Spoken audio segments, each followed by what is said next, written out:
a few questions that I was really just wanting to personally know and hear from you. Number one being, what was the number one thing you learned about running the streets as a gangster, as a criminal, you know? The number one thing that I learned is that life is short, and that at any given moment you could just be taken out of this world, and you give your whole entire life to this gangster code, that if you're gonna die anyways, whether it be in prison or whether it be in the streets, you might as well go hard and go harder than everybody else. Do it fast, do it hard, and get it done, and get as much as you can while you're out there, because it's a short-lived life, and you have to enjoy every minute of it while you're in it. As crazy as that sounds, but if you're in that life, you have to make the most of it.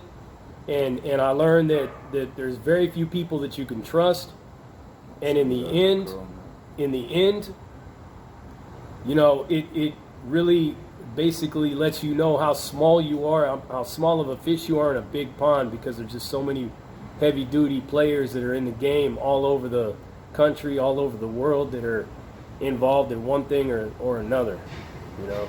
You know, and that's my experience on dealing with power groups, you know what I mean?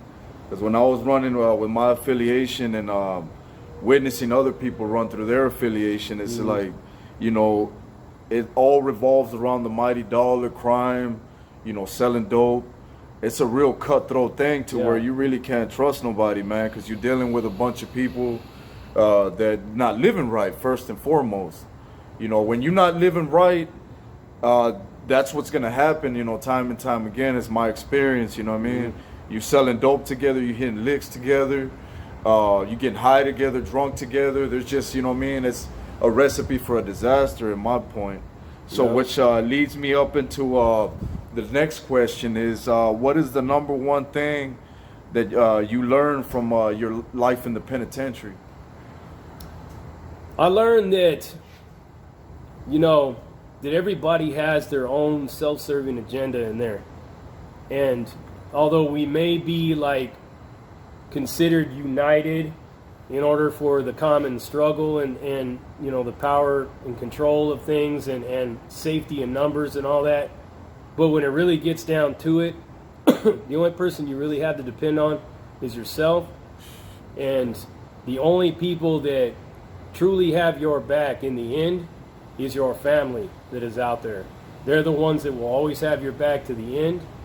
And you know, a lot of us take that for granted, and then we start losing family. They start falling off little by little because, you know, we get so caught up in the selfishness of our own self-destructive behavior that we take all these things for granted. And in the end, you know, either somebody learns to become one with the prison environment, or somebody learns that they are, you know, currently an occupant in this, they are occupying this current environment, but it's not something that is permanent to them in their mind. Prison was never permanent for me, but it always seemed like I was trying to make it permanent with every decision that I made. Every bad decision, every wrong turn It become permanent.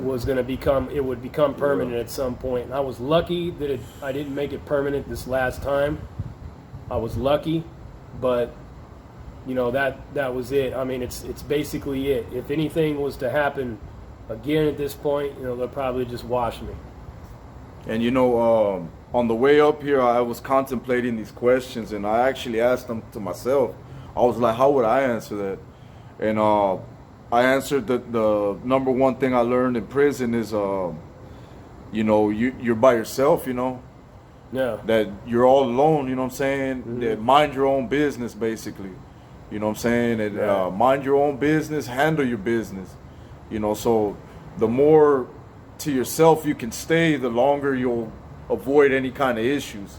Exactly. Sometimes issues in prison, they're going to pop up and you're forced to play the role, you know what I'm saying? Right. Like a war pops off, a riot pops off, you know, somebody disrespect you, your cards are forced.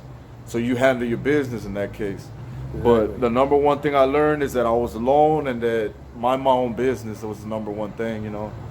And which leads me up to my third question. seeing as how you've been on YouTube for a minute, you know what I mean? He's living a freedom lifestyle, first and foremost. That's why I reached out to him. He broke out of prison break raw. You know what I'm saying? That's why I fuck with JD. And that's why a lot of y'all fuck with him too, man. Your subscribers and everything, you know. We share each other's struggles. You know what I'm saying? He's out here sharing his life testimony, his thoughts and opinions. And he's walking proof that it doesn't have to be a revolving door of in and out. You know what I'm saying? Which anybody can do what we doing. If you apply your mind, if you out here and you about that unity, that power and that strength, hey, my hat's off to you, and hopefully we can meet up one day. And you'll be sitting right here with me and JD. You know what I'm saying? But oh yeah. What's the number one thing that you've learned from this YouTube thing? The number one thing that I learned is that, you know, I started out kind of slow on my channel. I started out with trying to teach people cognitive behavioral therapy. And it's what basically had helped me break free from the incarcerated state of mind that I was in, the imprisoned mind. And I was trying to give it back, because this is one thing that my mother wanted me to do. Was on her deathbed, my mother, you know, asked me to make her two promises. She told me to quit the lifestyle, and she said to become an activist or an advocate for men and women that are struggling with the same stuff that I was struggling with for so long, and help them stay out of prison. Because she said, I don't want to die knowing that you could have prevented many different young men and women from breaking their mother's heart like you broke mine for so many years. And that right there was powerful enough for me to say, I'm done. I'm done, and I am going to honor that promise. And I did that. And I learned, like, early on, is like the approach that I was taking with my channel was wrong, because I was trying to create a personality that wasn't really me. It wasn't really the authentic me, the authentic JD. And somebody told me to just be yourself, man. Be yourself, and just allow all that arrogance and sarcasm and everything to flow, but do it in a constructive way that makes people think.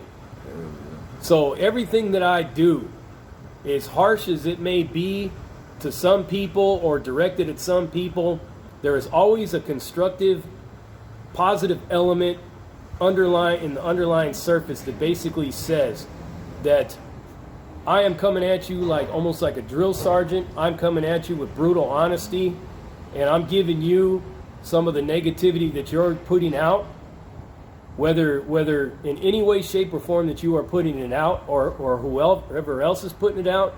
And I am doing other things that allows people the ability to think. Because if I get under your skin, that's the best way it's going to make you think, is if I'm getting under your skin. If I'm making you feel uncomfortable, I'm getting under your skin, you are going to do your greatest thinking at that moment. And if you stop and think for a second that, wow, man, why is this dude getting to me? You can actually learn how to move past that and control your emotions.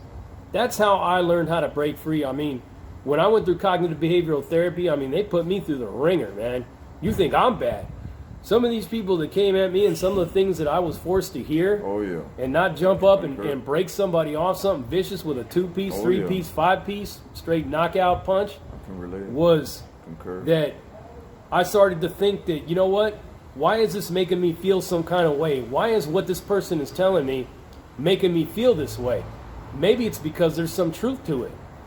That's the only way that anybody can make you feel any kind of way, is that there's really some kind of truth to it. If they're really striking some kind of nerve, they're triggering something inside of you that's basically telling you that there's something deep inside of me that I haven't addressed.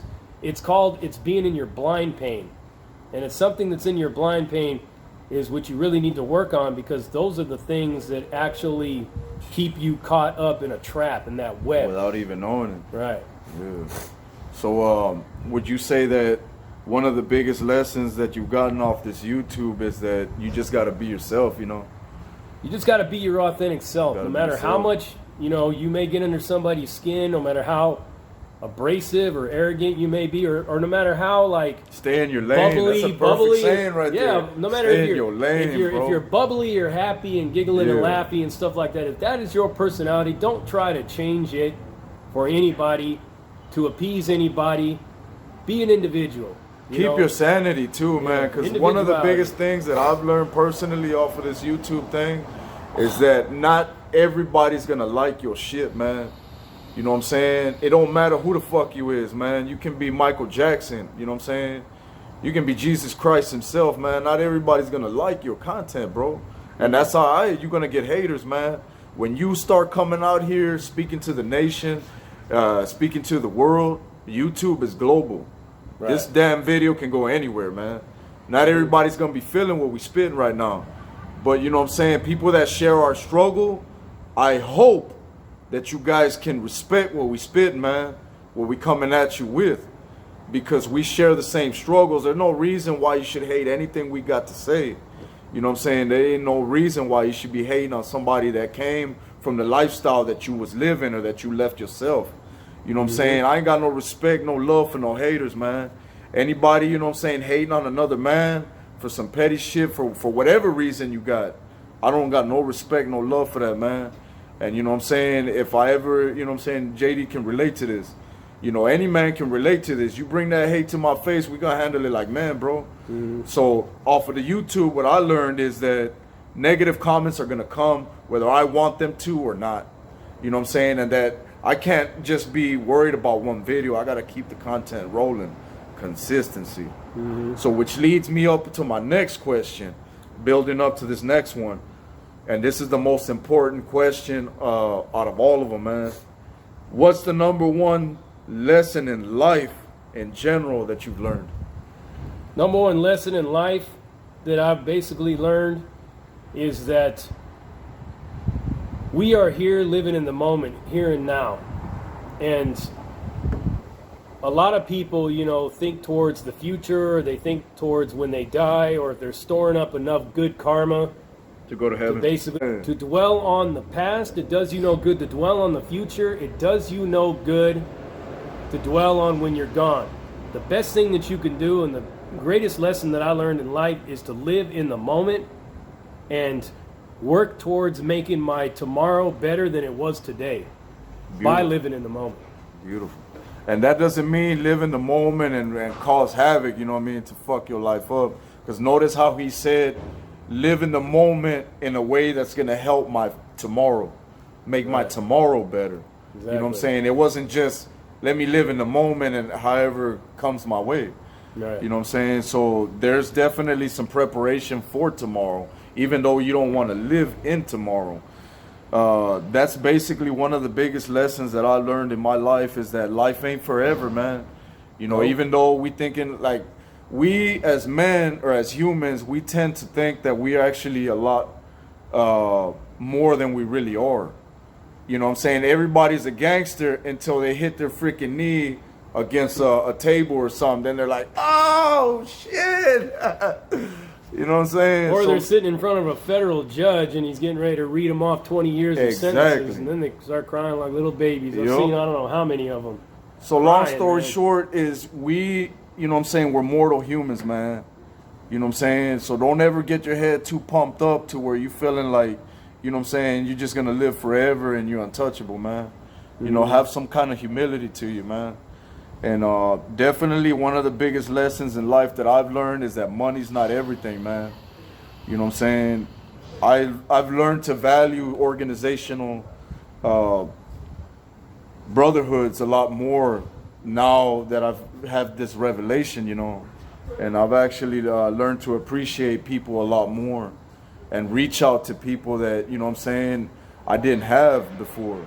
Like JD, for instance, you know, reaching out to JD, reaching out to other people I've been reaching out to, man. Because I noticed that I clinged on to a lot of people that didn't want to fuck with me no more. As anybody can relate to that. I'm sure everybody's had somebody that you still fucking with that they ain't want nothing to do with you. You know what I'm saying? Relatives, friends, homeboys, former affiliates. You know what I'm saying? You wanting to fuck with them, they don't want to fuck with you when you hold on to that shit. And then, you know what I'm saying, it's like, it's bad for your health, man. There's 7 billion people on this planet.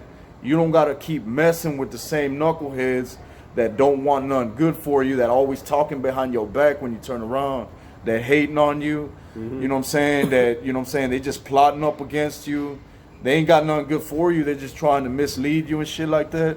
Right. And you know what I'm saying? That's one of the foulest shit I ever seen is OGs passing down this false, fake ass knowledge to the youngsters, man. You know what I'm saying? That's one of the foulest things I ever seen out here on these streets, man. And the last thing I wanted to ask you was, where do you see Prison Break headed here in the next decade in 2020?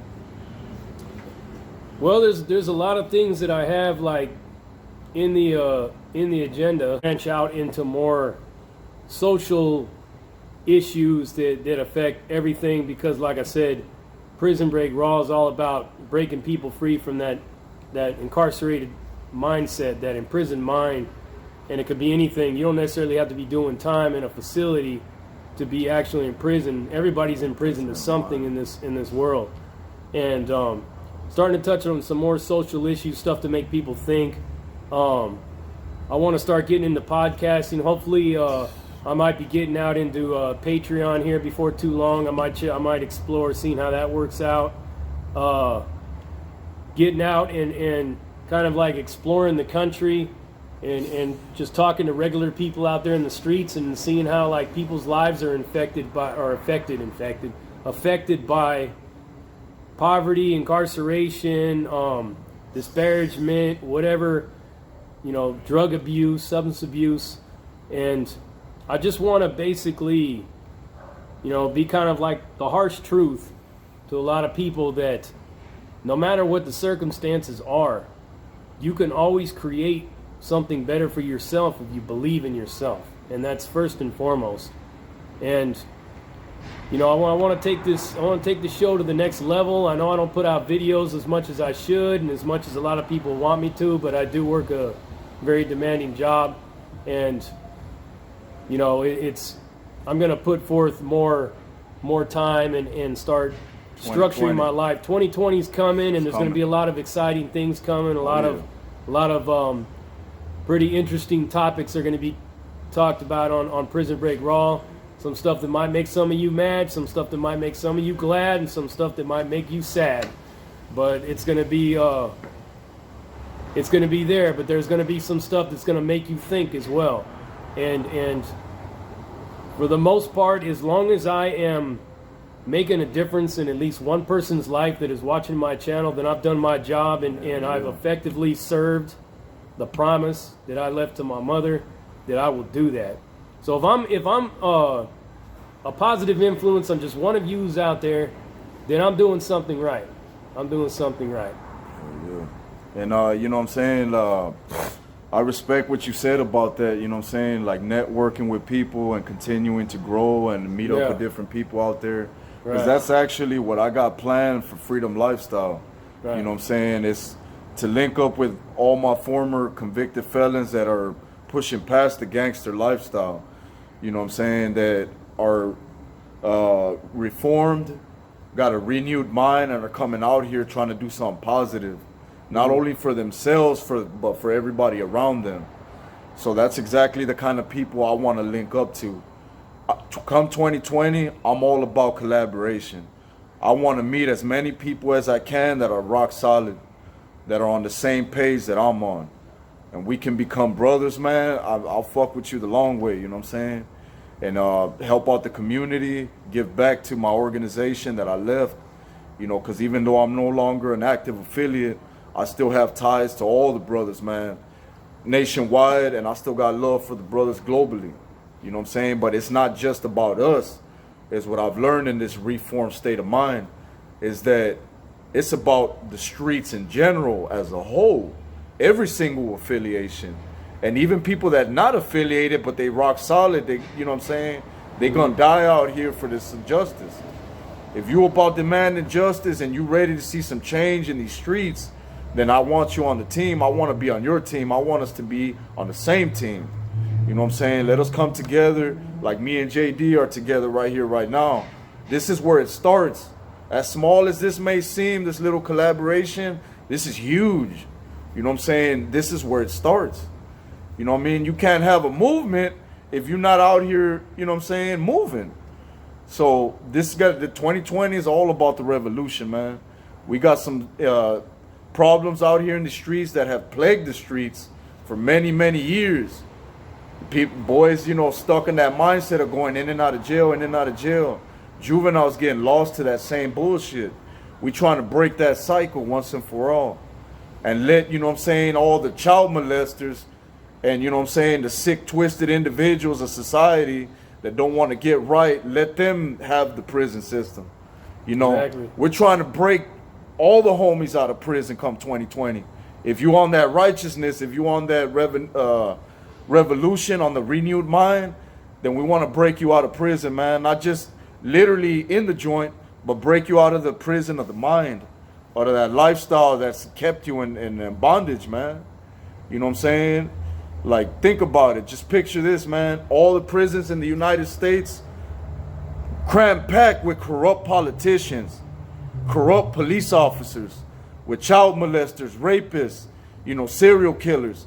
Let them have the fucking penitentiary, man. Us gangsters, us homies, we need to start emptying that thing out, bro. It's time, bro. You know, we know better. Where the OGs at? Stand the fuck up. All right, y'all. Merry Christmas. We out, man. I'm old. Here on Nothing Goes Down Unless I'm Involved. A nickel bag gets sold in a park. I want payment.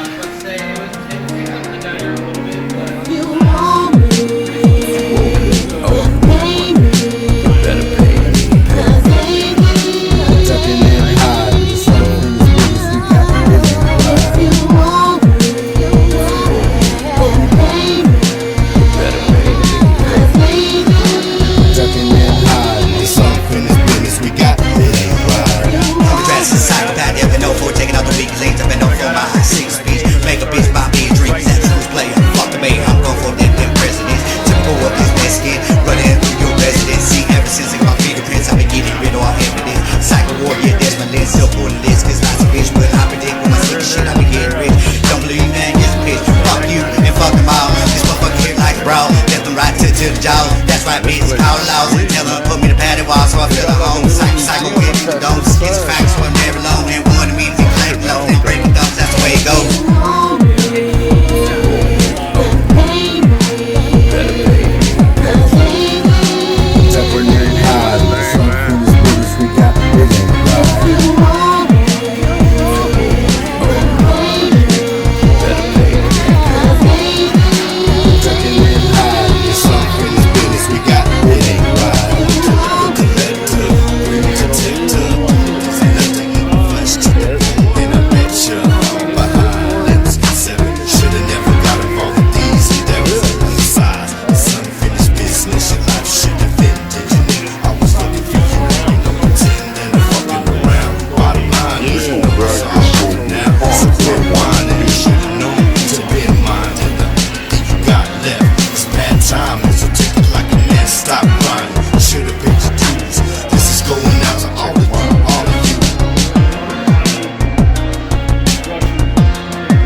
Con Air, ain't it? What is That's, this? Guantanamo. Guantanamo Bay? Damn. Shit, bro. That's the business right here. Check that out. Yeah, they did a good job on this one. Hell yeah. Sweet. Oh, check that one out. They got some good stuff here.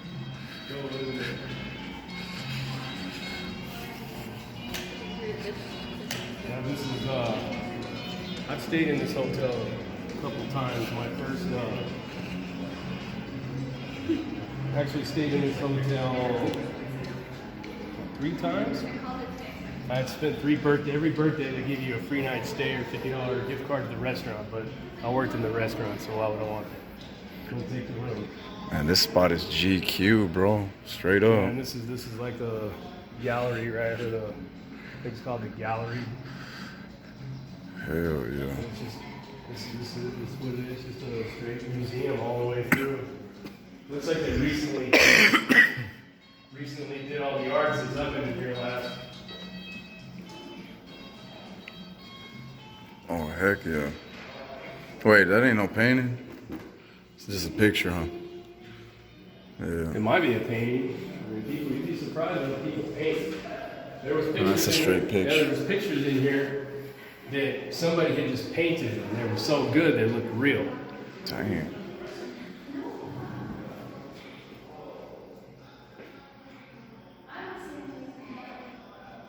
Not bad. Yep. That's back where the computer's like right there. You can't go in there. Oh, okay. Yeah. Yeah. The computer is like right there. Look at that thing. Now this is sick right here. Skull going. Old Death would like that one. Yep. Send that one to death. Right?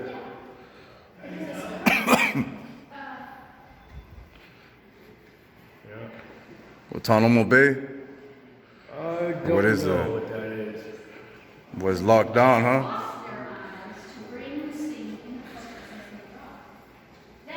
Was on that straight lockdown here. That's South Africa, Cape Town prison. That's crazy how they did the picture like that. It almost looks like it's 2 cameras. Yeah. Well, no, that's the way it's kind of like you. Probably like a Google Earth type of a camera. Yeah. That's spread it out. Dang. Some craziness, man.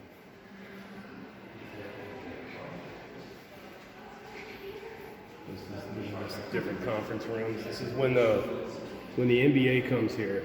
This is where they'll have their pregame meeting. Whichever visiting team, San Antonio Spurs, the Clippers, whoever. This is where they will have their meeting, like their pregame meeting right here, and then they'll have all this set up with salad Tables. bars, Yeah. and like smoothie bars and all that stuff like that. Hell yeah. Oh, you've been here? Yep, that's right. You worked here. I've served them before many times, That's what's up. but yeah, they constantly swap the art out, so this is all brand new. 'Cause I don't remember seeing any of this stuff the last time I was in here. This is like, we call it the spinner room. Ooh-wee. What in the heck? All these chairs, they just spin.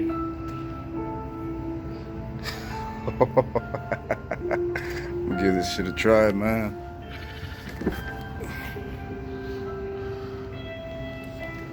What the hell? Oh. Careful not to fall off this shit, huh? Yeah, you can't like really maintain any kind of real balance with it.